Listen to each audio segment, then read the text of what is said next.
So this second part of the sessions in the inflammatory response is focusing on chronic inflammation.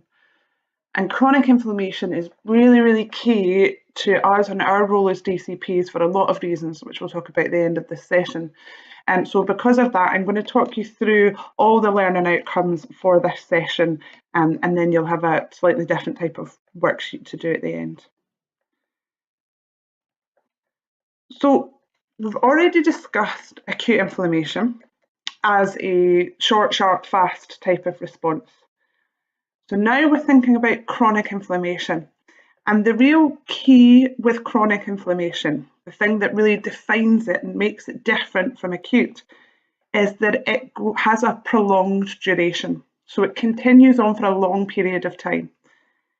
And it happens because the response continues to be provoked. So there is a persistence of whatever it is that's causing the inflammation to occur.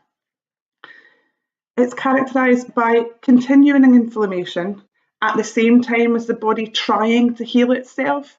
So you have inflammatory process and a healing response trying to occur at the same time. It has a very different cellular involvement to acute inflammation. We talked about neutrophils as the cell that is most commonly found in acute inflammation. However, the cellular involvement of chronic inflammation is very different. We're looking at, in terms of an immune cells, we're looking at macrophages, so big greedy cells, and also lymphocytes. And then there's also a role for fibroblasts, and fibroblasts are not considered to be immune cells. They're cells that we find naturally within our connective tissue. Remember, fibroblasts are the cells that lay down collagen. And the reason why fibroblasts are so prevalent in chronic inflammation is because we have this healing trying to occur at the same time as the inflammatory response. Because it's a prolonged issue and prolonged inflammation, chronic inflammation inevitably results in some kind of tissue damage and permanent tissue damage. Unlike acute inflammation, where things can just go totally back to normal, it's very, very uncommon for that to occur with chronic inflammation. So what could it possibly be that would cause such a prolonged response?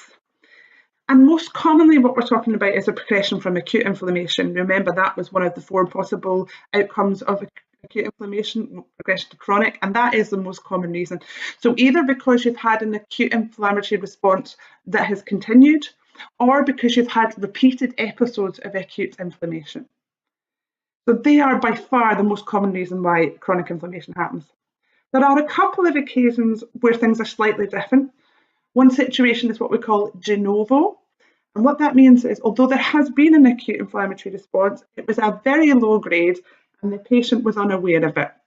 So a good example of that are respiratory conditions, chronic inflammatory respiratory conditions, things like COPD, so that's chronic obstructive pulmonary disorders, and pulmonary fibrosis. What happens in those situations is the respiratory tissues are broken down and the body is not able to go through the external respiratory process as efficiently.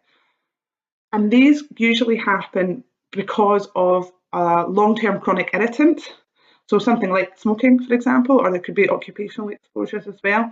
And they have provoked an acute response, but the patient's just been unaware of it, and then they have quite quickly progressed on to this chronic disorder. And then there is a situation called primary chronic inflammation, and that is when there truly has not been an acute inflammatory response. It's gone straight to chronic inflammation. It's very rare, but it does occur in the example of transplant rejection. So if you had an organ transplant, the acute episode was effectively the placing of the organ, and the body's just not responded to it well. So it goes straight to a chronic inflammatory process and the organ is rejected.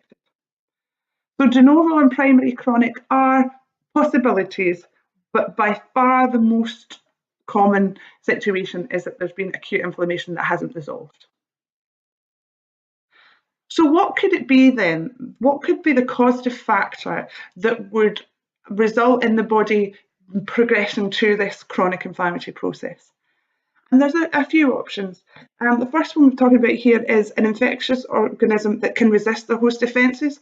So there are times when, even though the body has tried to get rid of the organism and it's done its job, that thing has just lingered on regardless. Really good example of that is the TB infection. The virus can be encompassed by a macrophage, but it's still causing the problem. So the macrophage can phagocytose it, but it doesn't get rid of the actual causative factor itself, and it can resist that host defense. And these are diseases which are really, really hard for us to treat because of that. And it's the type of diseases that we routinely would vaccinate against in the hope that somebody wouldn't be infected with it in the first place, so TB. Organisms that can live in protected areas, and that very commonly happens if you've had suppuration or abscess formation as part of acute inflammation. The body basically recognises that it can't get rid of it and it's membraned the area off. And whilst that protects the rest of the body from that particular issue, that organism can continue to live in that protected area and cause more issues. So abscess formation can, as a result of acute inflammation, can then go on to cause chronic inflammation. Foreign objects the body can't break down are quite an obvious reason as to why chronic inflammation would occur. So you can think about something like a splinter, for example. If you've had a splinter for a long time and it remains within that area, you'll get a chronic inflammatory response because the body can't manage something that big. Similarly, if you've got some kind of embedded foreign body, so for example, a shrapnel injury that a soldier might have. And then the last thing to think about is autoimmune disorders. And autoimmune disorders are an inappropriate response of our immune system. It's a hypersensitivity. And the body will perceive its own tissue to be non-self and therefore cause an inflammatory response. And it will definitely become a chronic inflammatory response because obviously we can't get rid of our own tissue, which is what the body's trying to do. So autoimmune disorders, things like rheumatoid arthritis, for example, are a chronic inflammatory disorder as a result of there not being anything non-self there, but the body perceives its own tissues to be a problem. So there's a number of individual causative factors, but you'll see the common thing throughout them all is that the body is not able to get rid of them through the short, fast, acute response. The neutrophils are not able to do the job, and therefore we're moving on to a chronic, prolonged situation. So what's actually happening in the tissues then? Well, in acute inflammation, we saw lots of neutrophils. Now we're talking about other cells. We're talking about macrophages, the big greedy cells, the cells that are a lot less specific. They're not sensitized to anything. They're just going to go in and get rid of the stuff. But they're big cells. They're a bit slower. They take a while to get there. So we're looking for a prolonged response before we're going to see macrophages in the area. There will also be an immune response occurring at the same time as chronic inflammation because the body's recognised there's something there that it needs to get rid of, it needs to protect us against. So therefore we're going to see lots of lymphocytes performing their immune system role. And then also cells that you wouldn't normally consider to be inflammatory immune cells, like I said at the beginning, fibroblasts being a key one of those, there to try and promote some sort of healing. The neutrophils haven't been able to do their job. There will have been lots of neutrophils initially in the acute inflammatory response, but because they've not been able to do their thing, there's a lot less of them in the chronic inflammatory stage. Tissue necrosis. What we mean, the term necrosis just means death. So actually tissues are actually dying off, and that's why we're going to see, as a long-term result of chronic inflammation, damage to the cells, to the tissue structure, because the cells are dying off. We have a lot less fluid exudate in chronic inflammation, therefore we have less swelling, and we also don't really often have pain. Pain is not a symptom of chronic inflammation. The tissue damage that occurs may result in pain, but the actual chronic inflammatory process does not provoke a pain response, largely because of the lack of fluid and therefore the lack of swelling in the area. Fluid was really important in acute inflammation because if you remember, one of the key things that it was doing was trying to get rid of the causative factor. It was trying to either dilute it or buffer it or something like that. And we've accepted by the time that chronic inflammation occurs that that's not going to work, and therefore we've got less fluid. But instead, we've got lots of fibrous tissue because of the action of the fibroblasts, because we've got inflammation and regeneration of tissues occurring at the same time. And what we also have is something called cytokines. And cytokines are really important in attracting cells to the area. So we spoke about chemotaxis as a process during acute inflammation, and cytokines are one of these groups of small proteins that are released by cells in the area of inflammation, which influence the behaviour of other cells.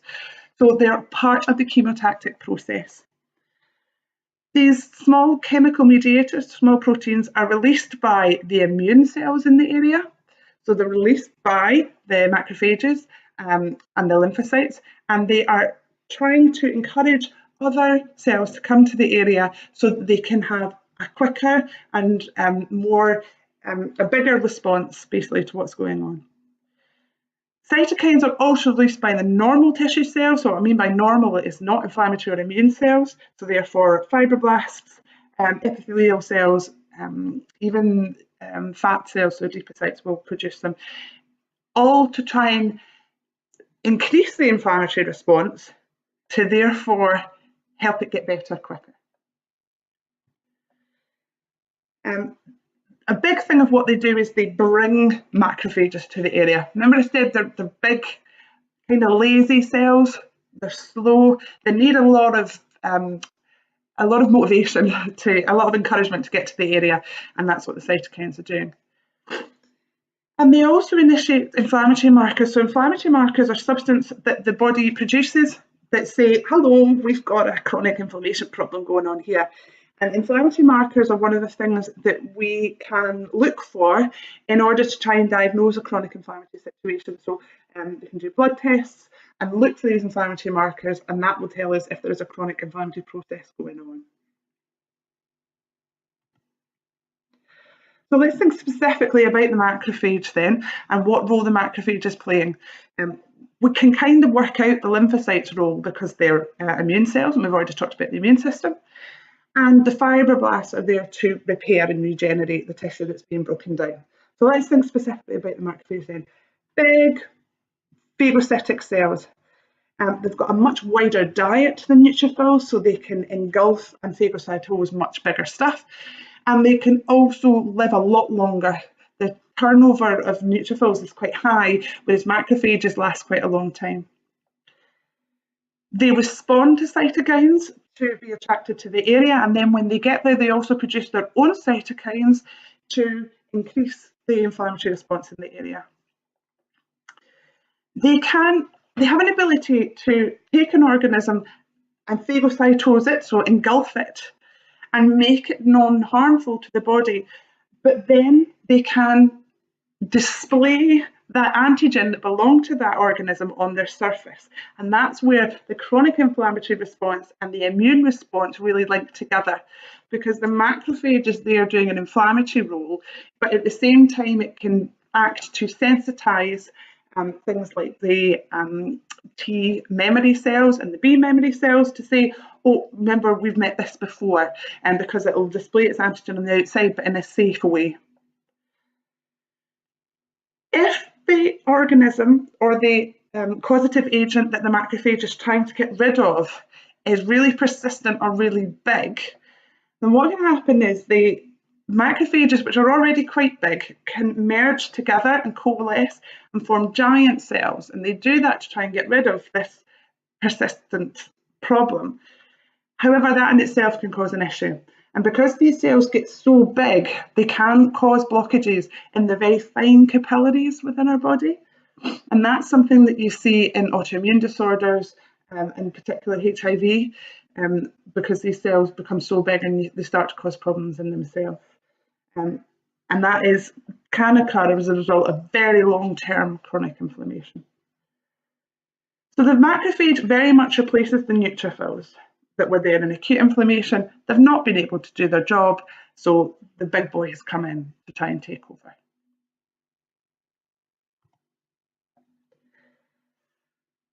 So here's this term again, sequelae, that we talked about with acute inflammation, the outcome of the disease process. One of the things we said can happen with acute inflammation is that if it doesn't resolve, it progresses to chronic inflammation. That obviously isn't an option for chronic inflammation. It is the end point and there's nowhere else for it to go. So either chronic inflammation continues to occur, or if the causative agent can be removed, then we do have an outcome. And those three possibilities are resolution, regeneration, or repair. Now, resolution in chronic inflammation is just the same as it was in acute inflammation, and it's where the tissue damage, there is no tissue damage, and the tissues go exactly back to as they normally were. You remember right at the beginning I said that chronic inflammation inevitably leads to tissue damage. So whilst resolution is a possible sequelae, it is incredibly rare and does not happen very often.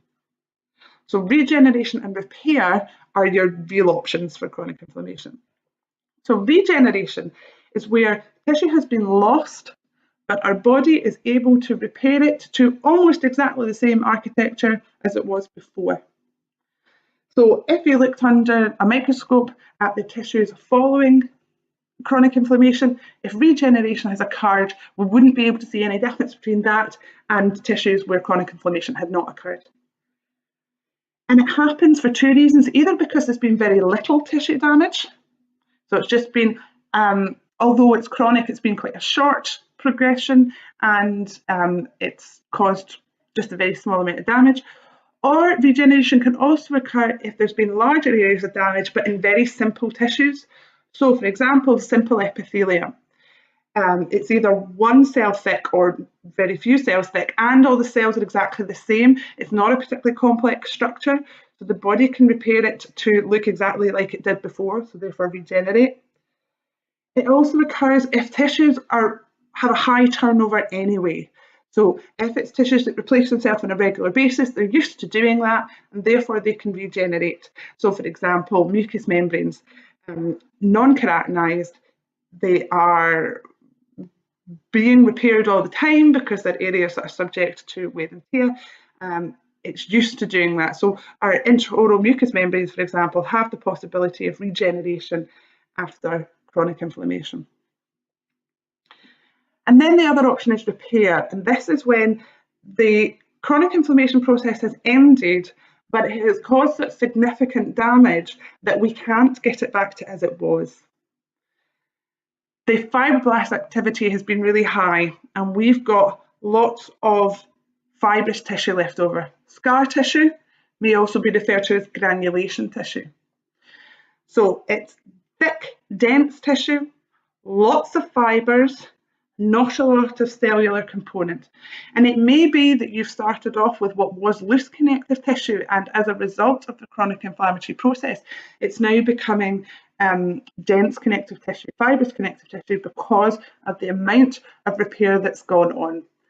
It's very hard for the body to go back to normal when inflammation and repair are happening at the same time, and therefore you can get scar tissue formed, and that's what we mean by repair.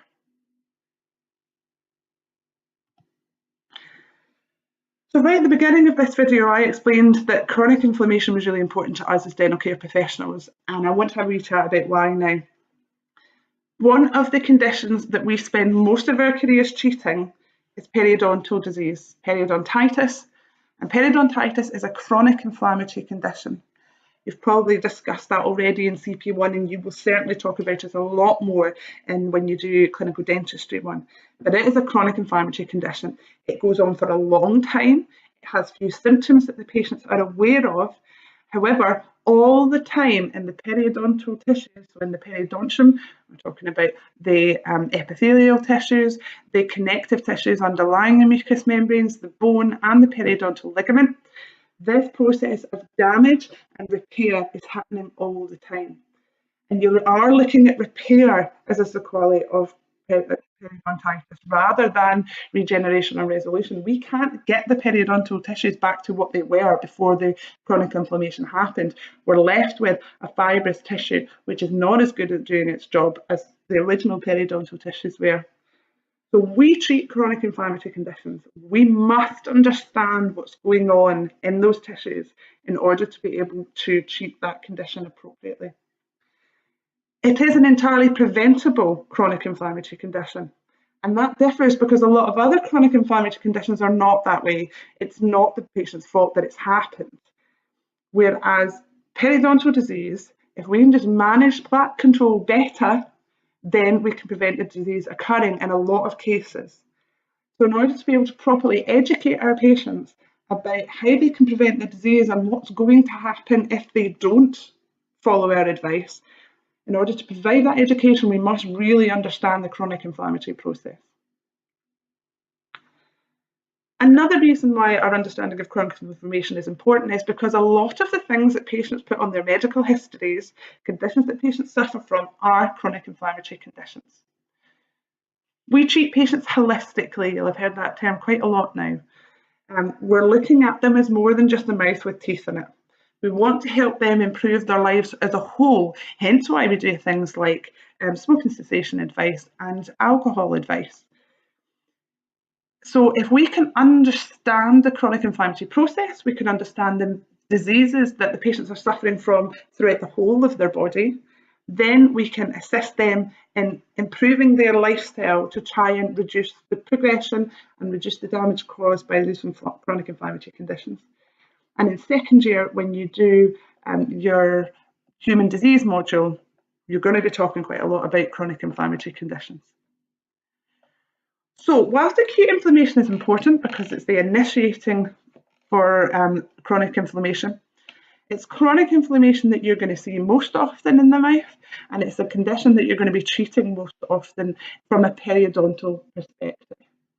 Hence why we're spending quite a lot of time, and I'm giving you quite a lot of assistance to understand this. So in terms of your task for this session, I've put a worksheet on that is going to compare acute and chronic inflammatory processes. And I want you to think about the difference between the two now, so that you can easily identify not only a specific condition that is either acute or chronic, but also understand what's going on in tissues, what's going on at a histological level. And this is us starting to take the information that we learned right at the beginning of this module about tissues in health, so thinking about your epithelial and your connective tissue in health, and thinking what happens to them when there is no longer health because we have an inflammatory process going on. So I'd like you to work through that worksheet, and that's what we'll actually focus most of our time in this tutorial on, is about the differences between acute and chronic inflammation.